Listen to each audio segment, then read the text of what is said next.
भाई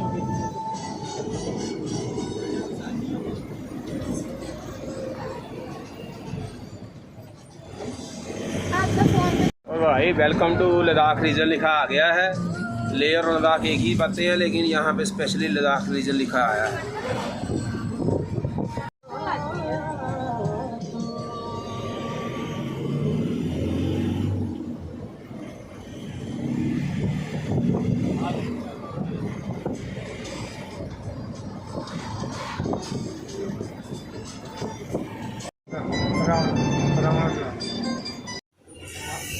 तो भाई पत्थर साहब गुरुद्वारा और काफ़ी खाली रोड होने के बाद में ये आया तो गवर्नमेंट ऑफ इंडिया और जो इंडियन आर्मी इसको मेंटेन कर गया। ये निशान साहब झूल रहा है। तो यही गुरु नानक देव जी की खासियत थी। अब तक जितनी यात्राएं पूरे भारत में मैंने की, यहाँ भी मैं गया हूँ, वहाँ गुरु नानक देव जी मुझे मिले हैं, तो मुझे लोग बताते हैं। तो और ये पत्थर साहब पढ़ा करते थे कभी किताबों में दाएँ में, लेकिन कभी था भी एक बार हम देखेंगे, तो आज फिर देखने का मौका। चढ़दी कला और ये ऊपर को रास्ता जा रहा है कुछ, तो वो एक पॉइंट है हाइकिंग और ट्रैकिंग के लिए। अगली बार जा होगा, इस बार तो पिताजी के साथ हूँ तो वहाँ तक पॉसिबल तो नहीं है, लेकिन शाम को अगर कुछ कोशिश एक बार फिर से करूँगा यहाँ तक आने की। और लंगर बिल्कुल तैयार है, तो मैं समझता हूँ गुरुद्वारे जाने से पहले ये चाय पी के निकलेंगे आगे।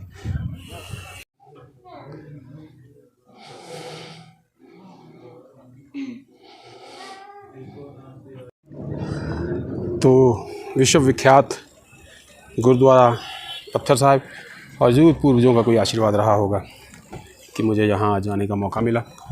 पूरा इलाका एक शांत सा और सर्द सा वातावरण, और ये निशान साहब ऊपर झूल रहा है और वो ऊपर।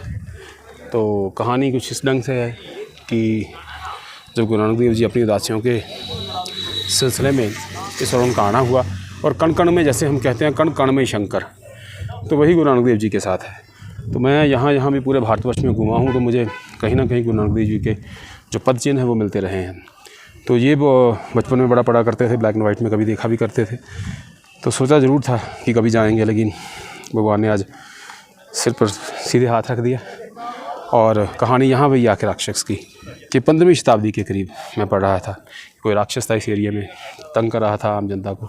तो गुरु जी के पद चिन्ह यहाँ पे पड़े तो जनता ने राहत की सांस ली। राक्षस को नागवार गुजरा और उसने ऊपर से, वो ऊपर एक स्पॉट बना हुआ है, तो वहाँ से वो पत्थर फेंका गुरु जी के ऊपर, और पत्थर लगभग गुरु जी के लग भी गया। वो कहते हैं आधा शरीर भी उसके अंदर चला गया गुरुदेव जी का। और अंदर मैं जाकर देख कर आया हूँ, वहाँ वीडियो बनाने में थोड़ा सा गुरेज किया मैंने, तो बिल्कुल ऐसे जैसे कुछ संत बैठे हों पत्थर के बीच में, इस ढंग से वो शिला अंदर से कटी पड़ी है। तो कहते राक्षस बड़ा खुश हुआ और उसने आके देखा भी गुरु जी मर गए होंगे शायद, लेकिन देखा तो गुरु जी जिंदा थे। लेकिन फिर भी उसे यकीन नहीं आया कि ऐसा हो सकता। उसने एक बार ज़ोरदार पैर उसके ऊपर मारा, तो वो पैर उसका ही ज़ख्मी हुआ, गुरु जी को कुछ नहीं हुआ। अतः वो शर्मिंदा हुआ और माफ़ी मांगी, और गुरु जी ने उसे उपदेश दिया कि तुम अच्छे कामों में लगो और जनता की सेवा में लगो। तो ये कहानी है। और मैं जाते जाते राजनीति की बात जरूर कर दूँगा कि जो अपने नाम के साथ राक्षस लगाते हैं, जो अपने नाम के साथ असुर लगाते हैं, वो करते करते सनातन को भी कभी कभी कुरेद जाते हैं कि ये था वो था। तो राक्षस एक प्रवृत्ति है, असुर एक प्रवृत्ति है। तो जो बुरी प्रवृत्ति वाले लोग राक्षस, जो बुरी प्रवृत्ति वाले असुर, इसका कोई सनातन से ऐसे ढंग से नहीं है कि नहीं राम तुम्हारे और रावण मेरे। और मैं तो लोगों को बार बार कहा करता हूँ कि रावण को लोग महाज्ञानी पंडित कहा करते थे, और हम परशुराम सेना में कभी काम किया करते थे तो लोग हमें कहा करते थे यार इस बार रावण का पुतला नहीं जलने देना। तो मैं उनको कहा करता था कि नहीं, ये जो है ये चलने देना चाहिए। ये विरासतें लोग कैसे समझेंगे, कैसे अच्छाई के ऊपर बुराई की जीत, और बुराई के ऊपर अच्छाई की जीत को समझेंगे। तो ये हमें सब कुछ देखना करना कराना है। लेकिन आज लोग अपने आप को राक्षस, लोग अपने आप को रावण लिखते हैं, लोग अपने आप को असुर लिखते हैं, समझे ही नहीं है। इसी छोटी छोटी बातों के कारण उनको जो है लोग पसंद नहीं करते।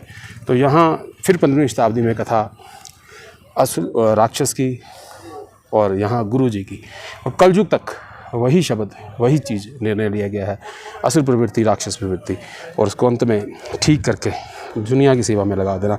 सनातन में भी हर कहानियों में यही चीज़ बसी हुई है कि हर कहानी में यही लिखा हुआ कि माता के साथ राक्षस का विवाद हुआ, और राक्षस अपने आप में बड़े मजबूत आदमी माने जाते हैं, लेकिन उन्होंने अपनी शक्ति का दुरुपयोग किया, इसीलिए उनको राक्षस कहा गया।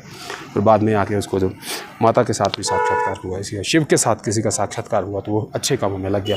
इसी तरह गुरु नानक देव जी के साथ जब साक्षात हुआ तो अच्छे काम में लग गया। मैं आप ही का ही मतलब अगली क्लिपिंग में नुब्रा वैली में मिलेंगे, पैंगोंग में मिलेंगे और यूँ ही लेह लद्दाख के क्लिप्स दिखाता रहूँगा। धन्यवाद भैया। ये आ गई मैग्नेटिक हिल और ये है मोटर स्पोर्ट्स यहाँ पे। तो मोस्ट पॉपुलर जिसे क्या देते हैं लोग, लोग यही देखने आते हैं, ये लद्दाख हाट और ये हमारी टेम्पो ट्रैवल और ये हमारे बंदे।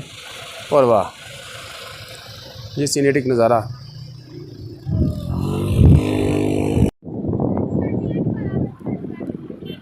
और भाई ये मैग्नेटिक हिल है, चुंबक की तरह अपने आप को खींच लेते हैं लोग।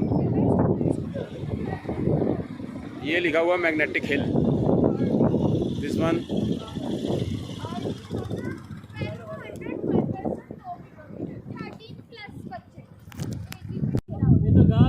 ये मोटर स्पोर्ट थोड़ा है तो महंगा यहाँ पे।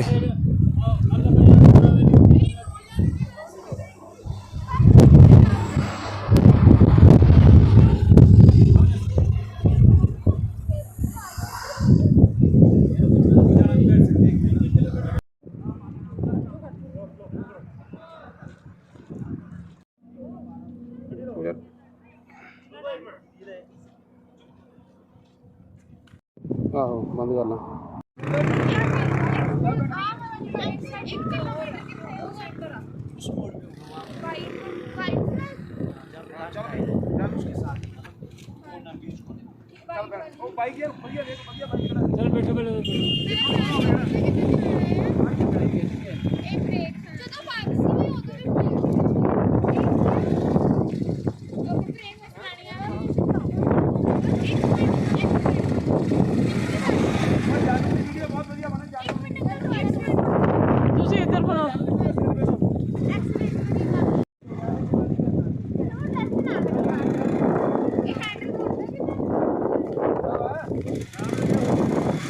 चलो हेलमेट पाओ।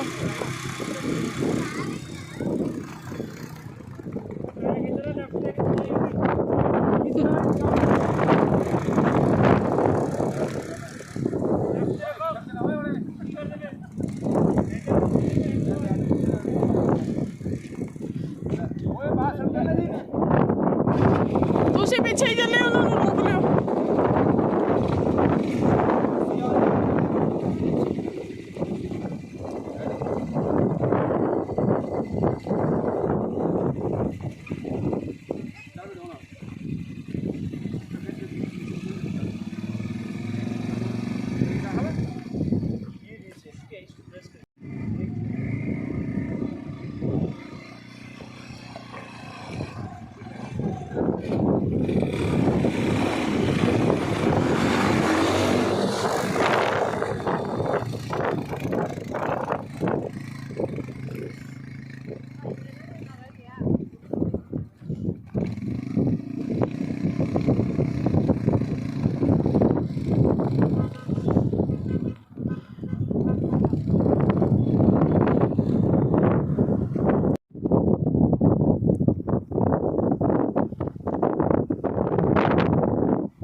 ਪਿੱਛੇ ਬਣਾ ਲਈ ਨਾ ਉੱਥੇ ਜਿੱਥੇ ਖੜੀ ਆ ਤਾਂ